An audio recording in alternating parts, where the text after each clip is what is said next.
Anunciado, hoje é a abertura da nossa campanha da família.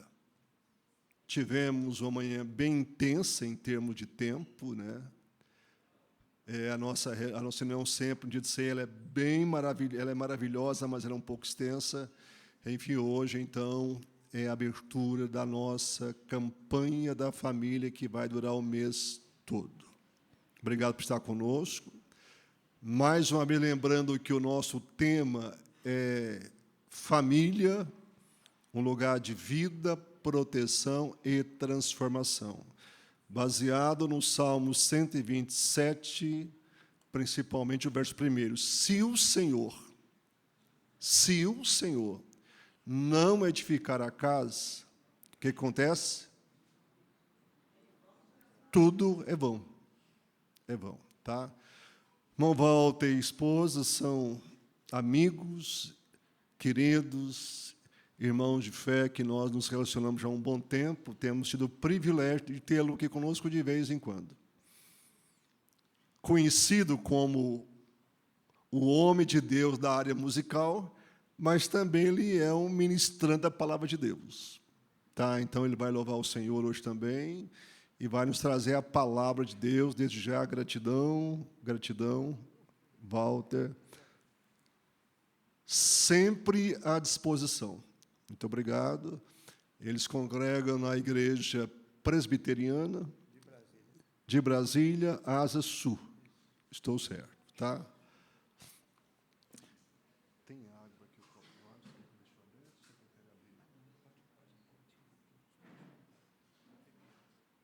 Então já está embaixo guardado. Tá, volta. A palavra é sua.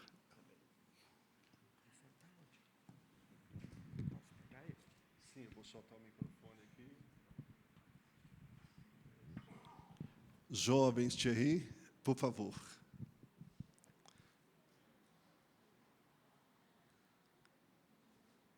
Desate o nó. Está amarrado. Nós não estamos aqui para amarrar, mas para desamarrar.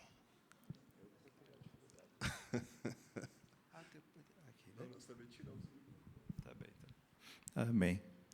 Meus irmãos, a paz do Senhor Jesus seja com todos. Quero agradecer a generosidade do vosso pastor. Agradecendo a ele, agradeço a vocês a oportunidade de estarmos juntos novamente. E eu gostaria de começar cantando uma canção que eu já cantei algumas vezes aqui, mas que ela é bem propícia para o momento, né? Quando a gente vai pensar em família. O capítulo 3 de Provérbios, Salomão fala diretamente a seu filho. É a ideia de filho também como discípulo. E ele oferece ao filho preciosos conselhos. E quando a gente lê esse texto, a gente pode assumir posições diferentes no passar da vida, né?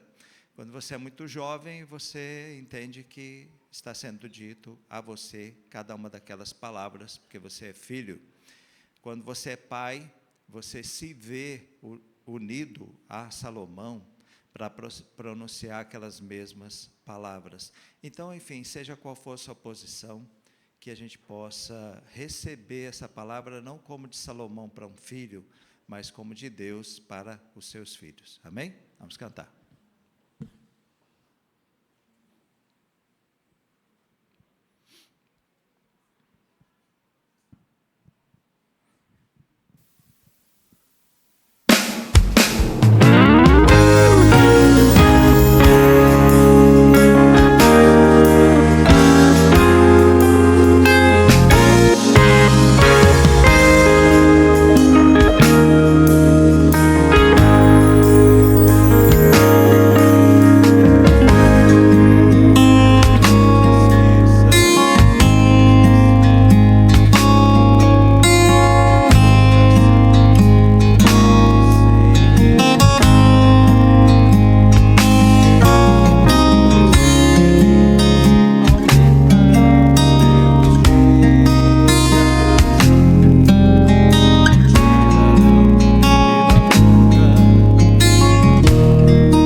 caminhar, pois o Senhor guardará teus pés de tropeçar.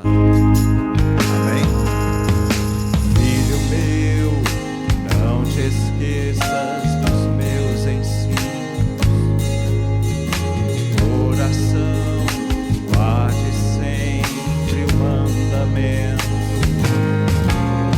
pois eles aumentarão os teus dias e te darão vida longa e paz, e acharás graça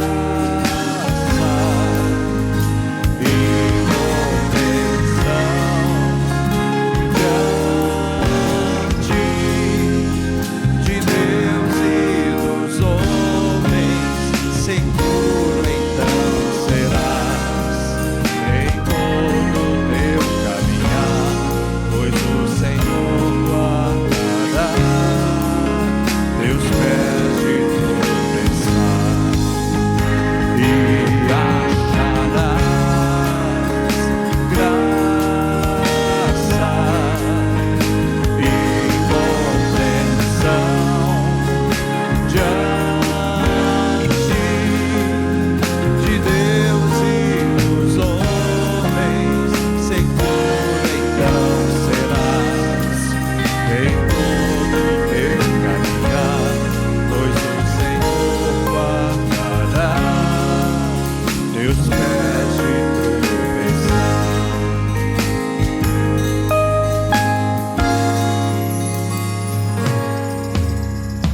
Filho meu, não te esqueças dos meus ensinos. Amém? Glória a Deus. Quero convidar vocês a lerem um trecho de Isaías. Profeta Isaías, o capítulo é o 46 e os versos 3 e 4. Queria pedir que alguém me ajudasse com essa leitura. Não sei se daqui ou daí, como vocês acharem melhor. Isaías 46, versos 3 e 4. Não sei quantos de vocês vão, depois da leitura, dizer, eu já conhecia, porque às vezes a gente está fazendo uma leitura sequencial da Bíblia, passa por esse texto e não percebe a preciosidade dele para o tema que eu quero compartilhar com vocês nessa noite. Amém? Então, quem pode nos ajudar com a leitura?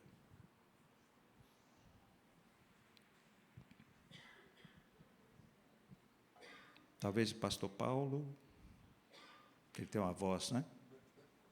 Escutem, ó casa de Jacó, e todo o remanescente da casa de Israel. Vocês que o carregam desde o ventre materno e que levam nos braços desde o nascimento. Até a velhice de vocês eu serei o mesmo, e ainda quando tiverem cabelos brancos, eu os carregarei. Eu os fiz e eu os levarei. Eu os carregarei e eu os salvarei. Amém. Vamos orar? Senhor, obrigado pela tua palavra. O Senhor que começou a boa obra é o que vai completar. O Senhor que nos levou nos braços desde que a luz o Senhor nos concedeu chegar, é o Senhor que também vai nos conduzir até fecharmos nossos olhos. Obrigado pela tua presença conosco, mesmo quando não te conhecíamos. Obrigado porque o Senhor se deu a conhecer a nós. E obrigado porque viveremos para sempre contigo. Assim oramos no nome de Jesus. Amém. Bem, peraí, só um instantinho, porque para que vocês se sintam seguros e eu também, eu vou colocar esse fonezinho aqui, mas não é ponto eletrônico, eu não vou ficar ouvindo música, não é nada disso. É só para eu saber as horas, tá bom? Porque aí o celular aqui, ó, ele fala para mim as horas, e aí vocês vão ficar seguros, porque talvez muitos não saibam, ou alguns não saibam, eu sou cego, são 19h53, ok? Então, talvez alguns não saibam, eu sou cego, mas agora que você ficou sabendo que é cego, aí você entendeu como é importante ver as horas, né? Porque senão a gente pode ficar aqui um tempo indeterminado, sem que alguém consiga, né, acenar para demonstrar o horário para mim. Bem, eu me lembro de um texto que eu li, muito legal, muito bonito, a mensagem dele, chamado Quadro Familiar. Talvez você já tenha visto, eu já tenha até comentado sobre ele aqui. Eu vou resumir bastante o texto. O que o quadro mostrava? O quadro familiar, né? É a história de um homem que está terminando um doutorado, é um americano, mora numa casa grande, tem um escritório com uma biblioteca e tal. E enquanto ele está lá, finalmente estudando e precisando vencer prazos, né? Vencer as metas dentro dos prazos que tinha para entregar a tese, a filhinha dele de 5 anos entra querendo mostrar um desenho. Ele diz: não, querida, não posso agora, a menina vai embora. Ela volta para insistir. Insiste e sai nervosa e irritada porque o pai não quis ver. Lhe pesou a consciência, ele chamou a menina de volta. Traz o desenho. O que tem aí que o papai tem que estudar? E ela mostra o desenho, é um quadro familiar. E ele narra que estava ali a esposa dele, né? Aqueles desenhos com os palitinhos, né? A sainha, o cabelinho, assim e tal. E também estava o irmãozinho dela, estava ela, não é? Estava o cachorrinho. Ele achou tudo muito bonito. Ela perguntou se ele gostou, ele disse que sim, e ela foi embora. Só que depois que ela saiu, ele se apanhou pensando no seguinte: estava faltando alguma coisa no desenho, né? Aí ele chamou ela de volta e perguntou, falou: aqui, ó, está aqui a sua mamãe, seu irmãozinho, o cachorrinho e você. Cadê o papai? Ela falou: está na biblioteca. Né? Ele está bem. E aí ela saiu e, olha, ele teve um esforço gigantesco a ser empreendido para que, meses depois, ela espontaneamente fizesse um desenho em que ele aparecesse. O quadro familiar, o nosso esforço, é que na mente, na alma de cada um dos membros da família, ele seja bem definido, né? E quando a gente pensa no núcleo central da família, a gente vai pensar exatamente no pai, na mãe e nas crianças. Rarissimamente você vê numa casa um porta-retrato em que tenha os pais, as crianças e os avós, sejam paternos ou maternos. Só que a gente tem uma realidade sobre a qual rarissimamente a gente toca. A gente tem a impressão assim que tudo já está nos trilhos e que a gente não precisa passar por isso em termos de abordagem, com relação até o que a Bíblia nos fala, para pensar na presença dos idosos na nossa família, que seria uma família estendida, não é? Só que, assim, eu estou com 57 anos, dia 1º de julho eu faço 58, então o pessoal da minha geração está vendo isso muito de perto, porque muitos de nós, de alguma forma, está cuidando mais ou menos, auxiliando mais ou menos os pais. Tanto os meus pais, quanto, por exemplo, os pais da Jane, não é? A realidade é que o tempo passa e nessa fase de quem está como eu, talvez na meia idade, a gente se vê um pouco sobrecarregado porque você tem que cuidar de si, do cônjuge, auxiliar os filhos que já são provavelmente adultos, ajudar com os netos e dar auxílio também aos pais. É muita gente, né?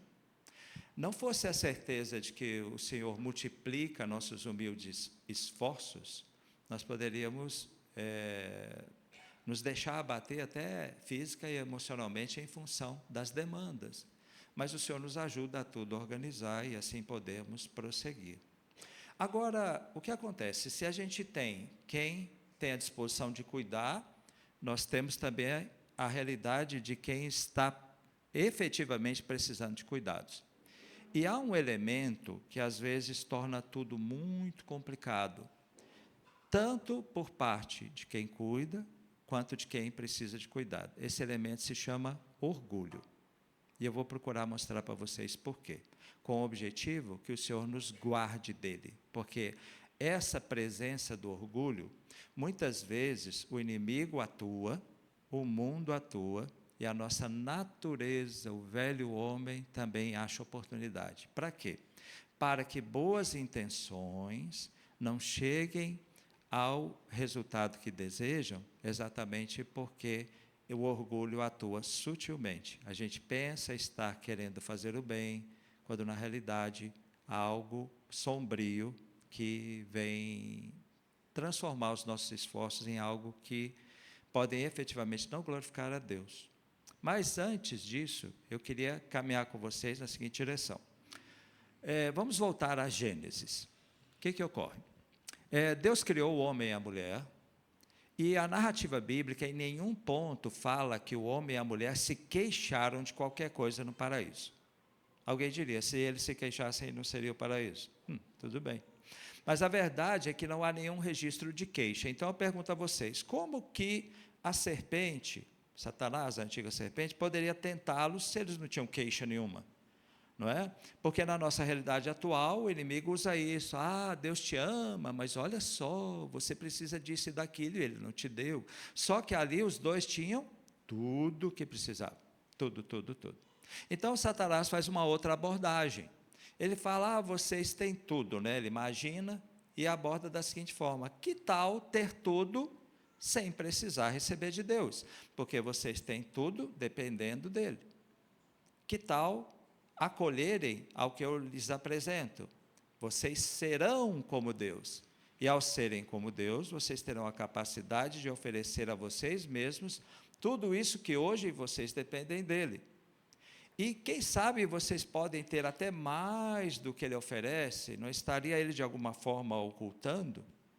E vocês poderão receber o que ele também merece, que é a adoração.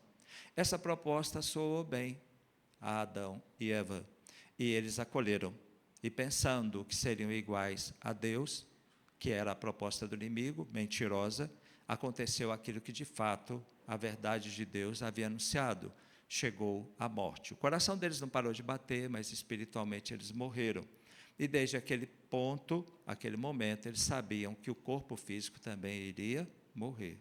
Agora observem bem, o que levou-os dentro de todo o raciocínio, para que eles se rebelassem contra Deus, achar que seria uma boa ideia? Eles não queriam depender de Deus. Nós, desde o nosso nascimento, como disse Davi, no Salmo 51, verso 4, em pecado me concebeu minha mãe, a gente já nasceu com uma inclinação que rejeita Deus e tudo aquilo que com ele se relaciona. Isso não significa que uma pessoa que ainda não passou pela conversão não seja capaz de produzir o bem, mas ela não faz com a motivação de glorificar a Deus. A graça comum propicia isso, concede dons e talentos aos homens, e mesmo que eles não saibam, Deus usa o que fazem também para a glória dele. Mas observem, da mesma forma que Adão e Eva, antes de pecar, se sentiram tentados a viver autonomamente, sem depender de ninguém, mesmo depois, isso vai então se aprofundar. E é por isso que você já deve ter ouvido alguém falar, ou já disse: eu peço a Deus que no final da minha vida eu não precise depender de ninguém. Eu não quero depender de ninguém. Eu não quero estar numa cama, numa cadeira de rodas, ou com qualquer problema que eu precise depender. Você fala isso no alto da sua saúde, do seu vigor, da sua mocidade ou da sua meia-idade, como seja. E quando você fala isso, tem mais gente ouvindo. Se você está na meia-idade, tem gente jovem ouvindo, tem crianças ouvindo. E o que nós estamos dizendo para elas? Eu sirvo a Deus, mas eu não quero depender de ninguém. E a grande pergunta é a seguinte: por que nós não podemos depender de ninguém? Por que nós não queremos? Não existem pessoas em que possamos confiar? Não existem pessoas que nos amam? Não existe da parte de Deus algo preparado para o nosso cuidado quando chegarmos na velhice? Porque olha só, Êxodo 20, 12, um texto conhecidíssimo, né, da lei: honra teu pai e tua mãe. Então esse é um mandamento, não é uma sugestão. Sabendo que o ser humano pode ser egoísta a ponto de não voltar para honrar aqueles que foram usados por Deus para lhe dar a vida, está o mandamento. E o mandamento é colocado no sentido de honrar. A honra é um degrau acima do obedecer, porque quando criança nós obedecíamos, e havia punição se não o fizéssemos. Por quê? Nós não tínhamos maturidade para escolher entre o bem e o mal. Nossos pais nos conduziram. O que se espera é que a gente amadureça para que, na maturidade, a gente escolha aquilo que eles nos apontavam como bom, não mais porque eles estão mandando, mas porque agora a gente olha para os pais e diz: obrigado, porque quando eu era criança, vocês não me deixaram escolher o mal, mas me ensinaram o caminho do bem, que agora eu espontaneamente sigo. Então, obrigado, porque hoje eu volto para honrá-los em função do que fizeram por mim. Então, o que se espera é que os filhos honrem os pais. Agora, olha só que interessante. Quando eu estiver bem mais idoso, não é? E, enfim, precisar de auxílio, qual é a providência de Deus para me ajudar? A Bíblia mostra no Salmo 127. Ela diz o quê? Bem-aventurado aquele, o guerreiro, né? Que enche a sua aljava de flechas. Quem são essas flechas? Os filhos.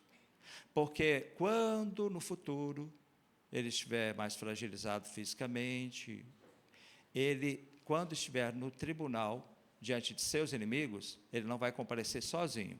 Ele pode entrar pela porta sozinho, mas aí depois entra um, entra dois, entra três, ou entra um só, ou dois, mas ele não está sozinho. E as pessoas podem olhar para a fragilidade daquele idoso que passou pela porta, mas vão ver junto dele alguém mais vigoroso, colocando nesses termos. Agora, quando eu falei da questão do orgulho, olha qual é o problema. É que se Deus preparou, falou aos filhos: honrem seu pai. Falou aos filhos, falou ao pai quando era mais jovem, né? Olha, quantas flechas você tiver, eu vou usar para ser o seu auxílio quando você for idoso. Quando ele chega na velhice, ele fala: eu não quero dar trabalho. Eu quero ser útil. Eu não quero ser pesado para os meus filhos. Não tem uma coisa errada aí, irmãos? Porque se Deus disse para os filhos honrarem os pais, se Deus disse a nós, no vigor da nossa mocidade: olha, os filhos da mocidade são como flechas. Se você tiver várias flechas, quanto mais flechas, melhor para você, para quando você estiver na velhice, você ter o auxílio dessas flechas, desses filhos. Aí os filhos chegam para ajudar, o pai não quer. Sabe por quê? Porque desde a juventude ele fala: quando eu for idoso, eu não quero depender de ninguém. E aí a gente volta para o Éden. Como que começou o caminho para o pecado no coração do homem? Não quero depender. O fato é que Deus escolheu essa forma. Quando você vai para Timóteo, capítulo 5, de 1 a 4, você vai ver Paulo falando a Timóteo o seguinte: Paulo, olha, os homens da igreja, Paulo era jovem, trate como fosse seu pai. Não vá admoestá-los, aconselhe como a um pai. Os jovens da igreja, trate como irmãos. As mulheres, as senhoras da igreja, como se fossem sua mãe. E as moças, com toda a pureza, como se fossem suas irmãs.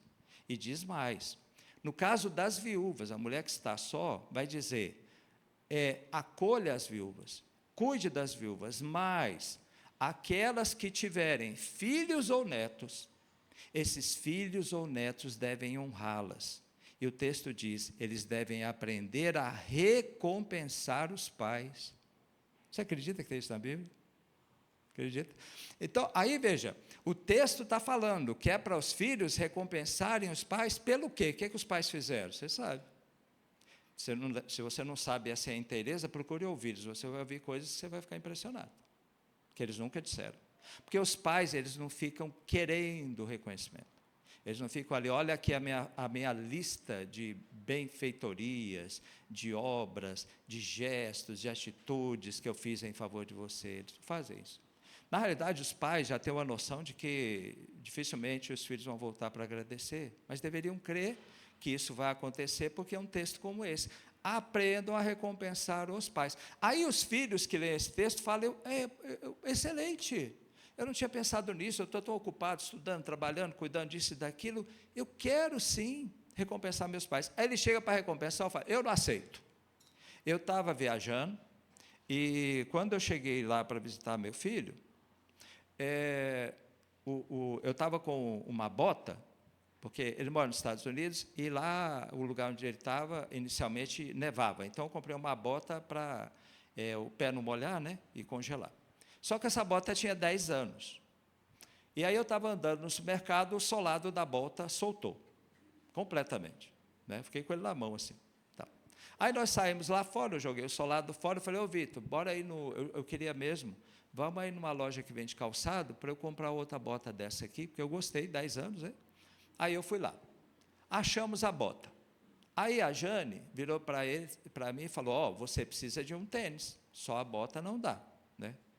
Aí eu falei, não precisa. Aí o Vitor, nós vamos procurar. Eu falei, Vitor, é muito difícil, eu tenho paralisia infantil, um tênis para dar certo. Aí lá vem o Vitor com o tênis. Eu estava tranquilo que ia dar errado, normalmente eu tenho que experimentar 1, 2, 3, não sei quantos pares. Aí eu calcei e deu certo. Falei, agora eu tenho que comprar. Aí ele virou para mim, eu estava abaixado, arrumando o cadastro. Ele falou, ele tem 2,2 metros, então a voz dele veio do alto, assim, né? Aí ele falou, escuta, não, eu te dou. A minha primeira reação, diante de Deus, eu lhes digo, quem é esse rapaz para me dar um par de tênis? Eu que sou o pai dele, sou eu que dou. Orgulho puro. Sabe aquele orgulho destilado? Aquela coisa assim, sabe, que você olha assim, ô Senhor, que vergonha. Mas assim, primeira coisa que eu pensei, no que eu pensei isso, no que eu estava assim, amarrando o sapato, eu já fui levantando o rosto para falar com ele, não, você não vai me dar não, eu pago. No que eu fui levantando, você percebe o Espírito Santo claramente, você é bom demais para receber uma coisa do seu filho? Por quê? Eu falei, eu não sou, né? Aí no que eu levantei, eu falei, olha, eu levantei a cabeça para falar não. Quando eu ergui os olhos, eu falei, tá bom. Meio constrangido assim, né? Eu falei, gente, é a primeira vez que isso acontece, eu comprei chinelo, sapato, croques, bota, chuteira, tudo, né? Ele comprou um par de tênis. Aí eu falei, tá bom. Aí eu depois comentei isso com a Jane, porque eu estava me achando bom demais. Deus queria me abençoar através do meu filho, mas o meu velho homem, a minha inclinação antiga, queria dizer o seguinte, você não pode receber dele, isso diminui você, isso te humilha, é você que até o final da vida tem que ser o Walter pai, é ele que dá, ele que empresta, está aqui filho, o que você precisa? Meus irmãos, uma das coisas que nos ensina na vida, a humildade, é exatamente você ver a Escritura se cumprindo, de uma forma diferente do que, obviamente, né, esse mundo define, porque o mundo vai dizer para você, olha, não conta com seus filhos, não. Se vira para no final da vida, porque eles vão embora e vão cuidar da vida deles. E acabou, e você que se vire. Esse é o que o mundo vai dizer, você vai dizer, é verdade. A Bíblia não fala isso. Ela fala, honra o teu pai e tua mãe. As flechas na aljava vão ser segurança para você na sua velhice. Se você não tiver filhos, a igreja, os braços da igreja vão te acolher, que é o texto que Timóteo 5, de 1 a 4, apresenta. A viúva, ela não está sozinha, ela tem o apoio da igreja. Aquele que está só, não está sozinho, ele tem o apoio da igreja. Aí a igreja pergunta, o irmão precisa de alguma coisa? Ele fala, não. Mas irmão, a gente sabe que você precisa, nós gostaríamos de ajudá-lo. Não, eu não preciso. Como?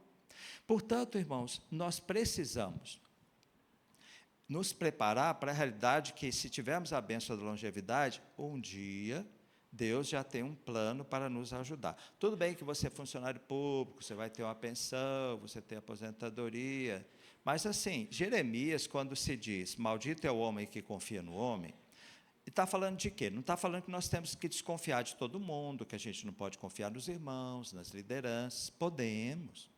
A gente pode confiar num pecador o quanto se pode confiar num pecador, ele é falível, né? O que o texto está dizendo é o seguinte, maldito o homem que confia no homem, naquilo que ele deveria confiar em Deus. O futuro, a Deus pertence. Aquele plano de amanhã partirei, viajarei, comprarei, Jesus apresenta, né, a parábola e coloca, bem, homem, como vai ser o futuro? Diga, se Deus quiser. Ainda que eu tenha, prudentemente, constituído uma forma de ter recursos na minha velhice, nos cabelos brancos, seja assim como símbolo, né, de uma fase mais adiantada da idade, eu vou confiar no Senhor. Porque por mais recursos que eu tenha, eu possa ter dificuldades que o dinheiro não vai poder sanar, não é? porque uma coisa que aflige muita gente é o fato de que há muita solidão para os idosos, embora muitos recursos possam lhes sobrar até, né? Portanto, nós, no tempo presente, devemos olhar para o futuro e ensinar às gerações que estão vindo, as crianças, os adolescentes, os jovens, o que a Bíblia diz, para falar para elas: um dia eu vou precisar de você, e Deus vai te dar o privilégio de ser bênção na minha vida para cuidar de mim. Ele vai olhar: não, pai, você é muito forte, nunca vai precisar. Acredite, a força não é para a vida toda. O vigor da mocidade passa, e um dia eu quero ter a alegria de poder contar com você quando eu precisar. Da mesma forma que eu tenho a alegria de lhe dizer, durante toda a sua infância, adolescência, juventude, até a sua maturidade, sempre que você precisar, pode contar comigo. Porque a gente está ensinando interdependência. Nós estamos ensinando que o corpo tem vários membros e um depende do outro. Não é assim, um membro sempre vai ser o que ajuda e o outro sempre que vai ser ajudado. E isso nos convida os nossos filhos a se abrirem para a maturidade como um privilégio e não como um peso. O que a gente está tendo de síndrome de Peter Pan, de jovens que não querem se tornar adultos, né? Esses dias eu vi um pai falando da filha de 16 anos, ele falou: daqui a uns dias você faz 17, depois 18, você vai ter seu carro, vai ser uma adulta. Ela: não, eu não quero ser adulta, não. Ela quer continuar sendo cuidada, ela quer continuar precisando e os pais sempre suprindo. Então, nós precisamos voltar a palavra com relação a essa questão, nesse sentido, para que, primeiro, nós, a começar em nós, a gente olhe para essa realidade do futuro com relação a nós, nos abrindo para o cuidado de Deus que está na Escritura assim revelado. E que a gente possa se abrir também para a realidade do cuidado com os nossos pais.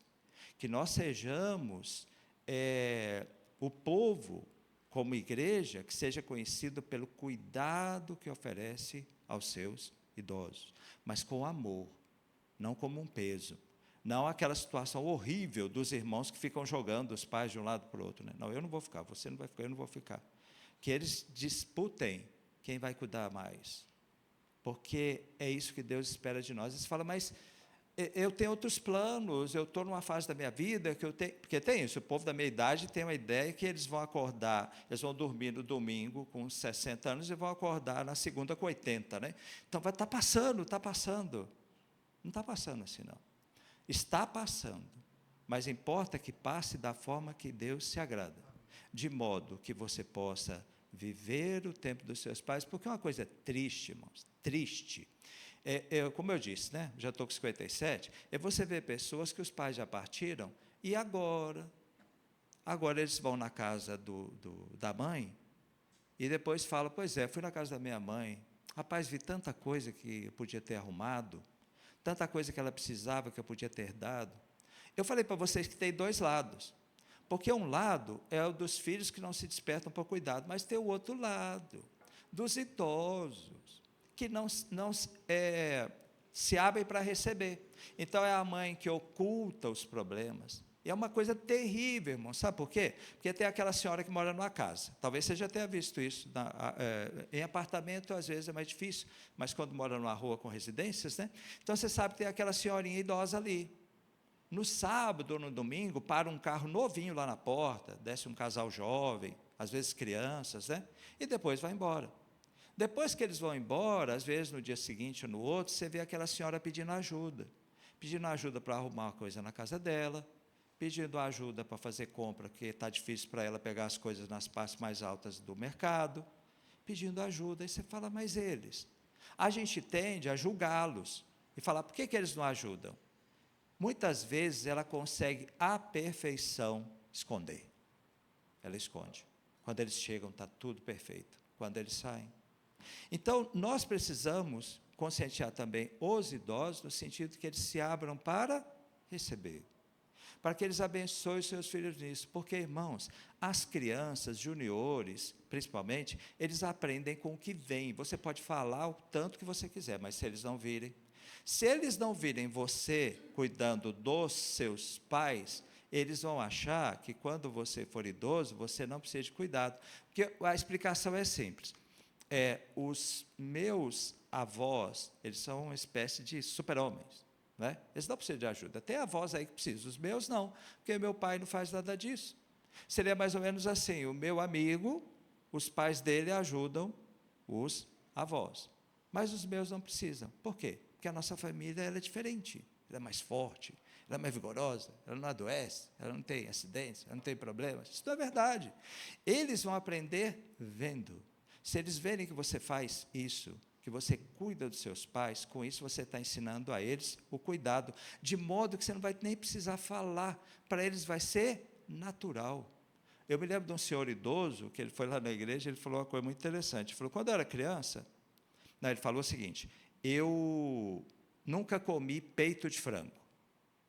Aí ficou estranho, né? Porque já faz tempo que peito de frango não é tão caro, né? E aí ele falou, porque quando eu era criança, o peito de frango era dos idosos. Agora que eu fiquei idoso, o peito de frango é das crianças. Não é? De modo que eu, que sou pessoa com deficiência, sei o que é isso. Olha, é o seguinte, porque quando vocês se abrirem para essa realidade, Deus vai descontinuar um monte de coisa que aqui e ali você vai ficar envergonhado, mas aí você se arrepende, Deus dá uma nova chance. Vamos dizer aqui, na minha igreja é assim, onde eu congrego lá.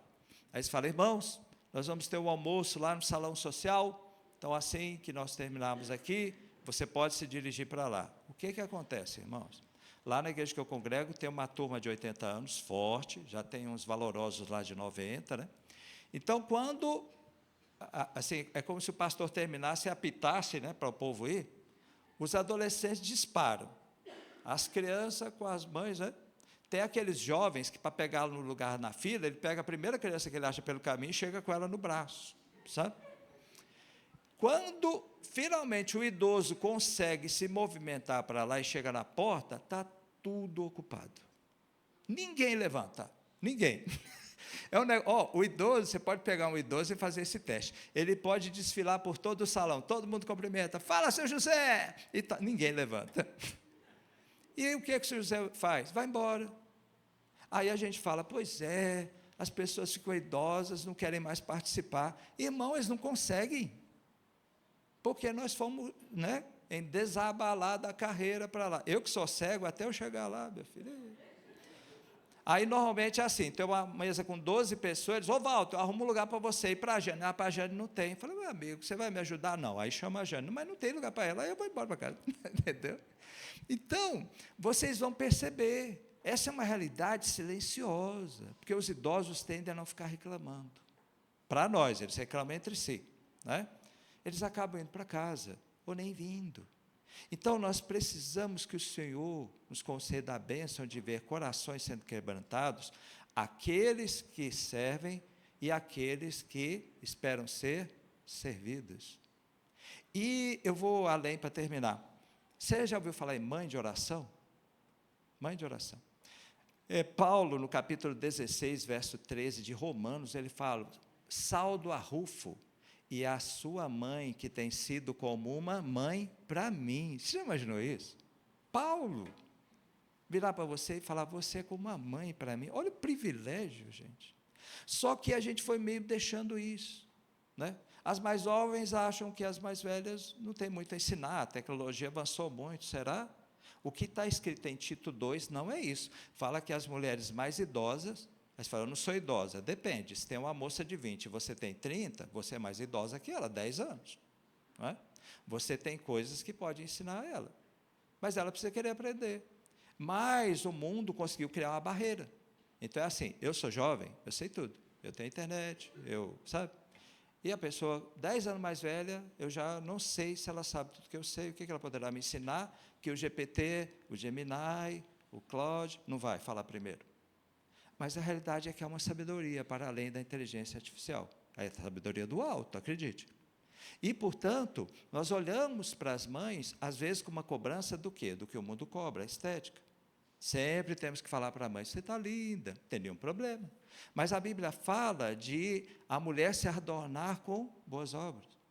E às vezes a gente cobra tanto isso das mães que se torna um peso. E com isso a gente acaba pressionando a mais para ir ao salão de beleza do que vir à igreja. Isso para não falar da situação das nossas mães e pais, mas principalmente as mães, está chegando o Dia das Mães, em que para ter a nossa presença tem que alimentar o nosso estômago, né? Sabe aquela situação da mãe que chama você para comer na casa dela aquele prato que você gosta e tal, né? Aí ela liga para dizer, olha, não vai dar para eu fazer porque eu não achei ingrediente. Aí o filho fala, ô mãe, tudo bem, quando a senhora fizer me avisa. Não vai. Se não fizer um negócio para ele comer, ele não vai. E a mãe está idosa, está difícil, ela nem ganha tanto. E a família cresceu, agora tem neto, tem bisneto, tem o namorado dos netos, é uma multidão. E aí eles não vão mais na casa da avó. Eu estava numa reunião da terceira idade. Uma senhora chegou e falou, meus irmãos, obrigado pelas orações porque eu estava doente, estive acamada, mas irmão, sabe que foi bom? Eu falei, gente, foi bom? O que ela vai dizer? Porque como eu fiquei acamada, meus filhos foram me ver. Você acredita?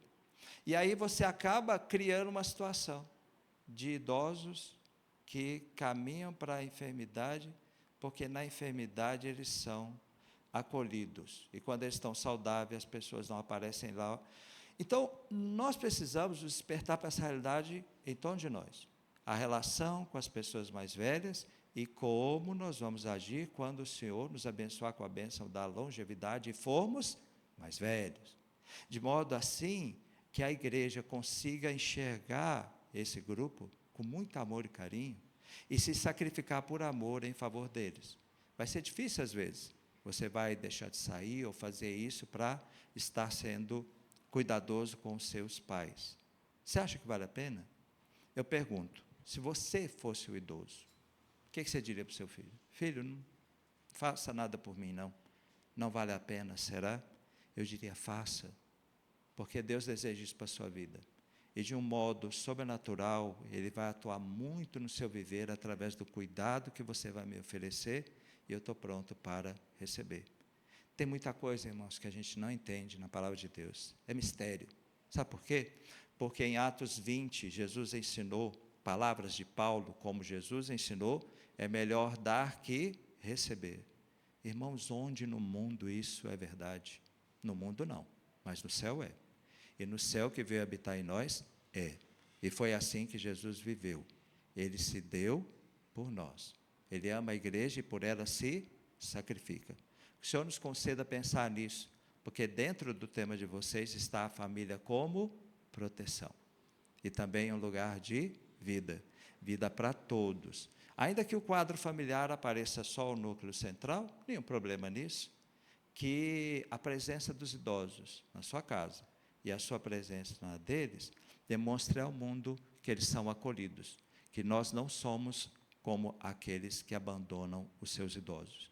Nós os amaremos até o último dia, porque a gente sabe que quando nós reencontrarmos, eles não serão mais idosos. Eles terão o vigor e terão a memória de tudo o que fizemos, porque no céu você vai se lembrar daqui. Porque se você não se lembrasse daqui, não faria sentido o céu para você. Lembra de Moisés e Elias no Monte da Transfiguração? Eles se lembravam de tudo. E não só isso, hein? O texto de Lucas fala, eles conversavam com Jesus acerca das coisas que ainda iam acontecer. Nós temos memória, porque a história da redenção é algo que jamais vai ser apagado dos nossos corações. Amém? Eu vou cantar então uma canção para os idosos. Se você é, para você. Se você não é, aguarde e se esforce para chegar bem por lá. Se cuida, tá bom? Vamos cantar.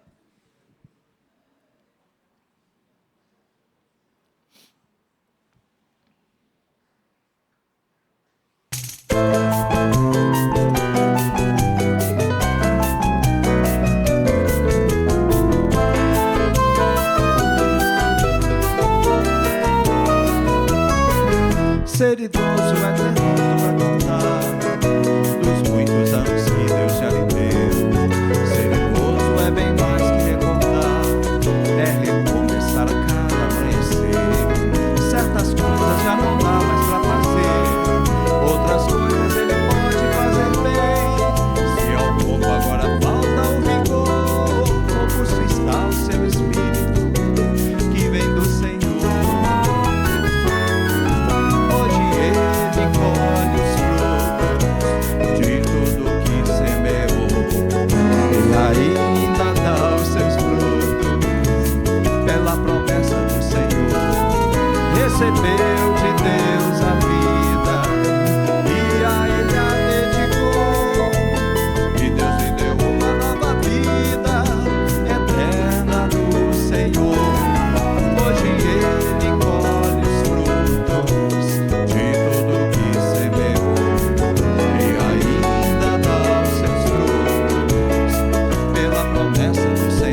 isso é porque eu já não enxergo, eu manco, essas limitações já. Mas maior que as nossas limitações é o poder de Deus conosco, amém? Hoje Ele colhe os frutos de tudo e ainda dá os seus frutos pela promessa do Senhor. Recebeu de Deus a vida e a Ele a dedicou, e Deus lhe deu uma nova vida eterna no Senhor. E Deus lhe deu uma nova vida eterna no Senhor. Receba essa singela homenagem, querida vovó e vovô. Amém? Glória a Deus. E como o pastor Paulo pediu para cantar 2 músicas, eu tinha planejado outra, mas desde que eu cheguei, umas 3 pessoas já pediram para eu cantar Pedro. Então é culpa delas, mas não daria o nome delas. Amém? Mas Pedro fala disso, né, da gente reconhecer nossa dependência de Deus em todos os níveis, com suavidade e amor, e receber o cuidado do Senhor. Sabe quando a gente louva a Deus e levanta as mãos? Levantar as mãos é um gesto de quem se rende, de quem não oferece resistência. Você ergue as mãos para receber. É assim, nós devemos estar abertos para receber todo o bem de Deus, através das pessoas que Ele levantar para assim ministrar em nossas vidas. Seja assim para a glória do Senhor, filhos, netos, bisnetos, como aprover a Ele. Amém? Vamos cantar.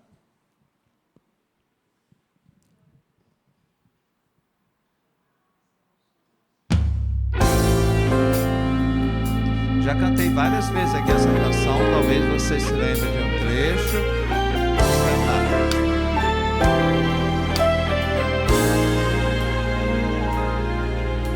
Pensar ser forte foi o erro meu, apoiar-me em minhas próprias forças desejei eu, embasado em elogios, aplausos, qualidades, ilusão de quem é adulto, mas ainda não cresceu.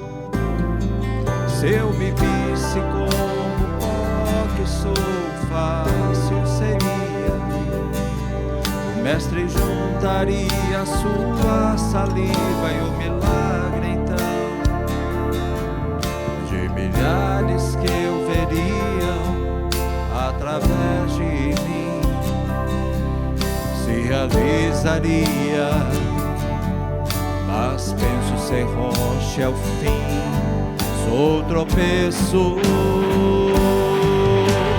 Pedro também pensava assim, Pedro, Petros, pedra, por engano, Pedro apenas só. Pedro também pensava assim, Pedro, Petros, pedra, por engano, Pedro apenas pó. Mas Deus que é tudo, maior que todos, que no deserto a rocha firme fez fender, assim fará com esta falsa rocha, vida minha, para que rios de água viva dela possam correr. E a voz do mestre quebra o som das ondas, Pedro, tu me amas, sim te amo, tu sabes muito bem.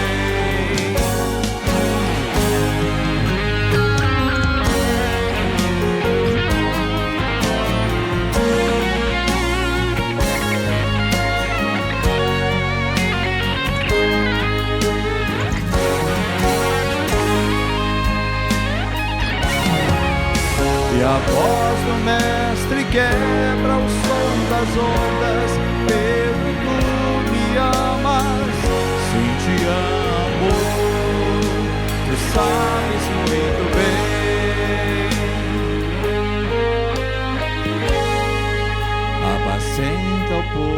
meu, todo o rebanho, apacenta, povo meu.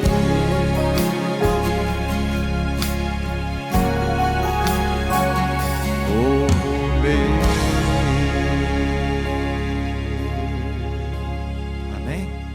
Obrigado por me ouvir, que o Senhor nos ajude. Deus abençoe a todos. Amém?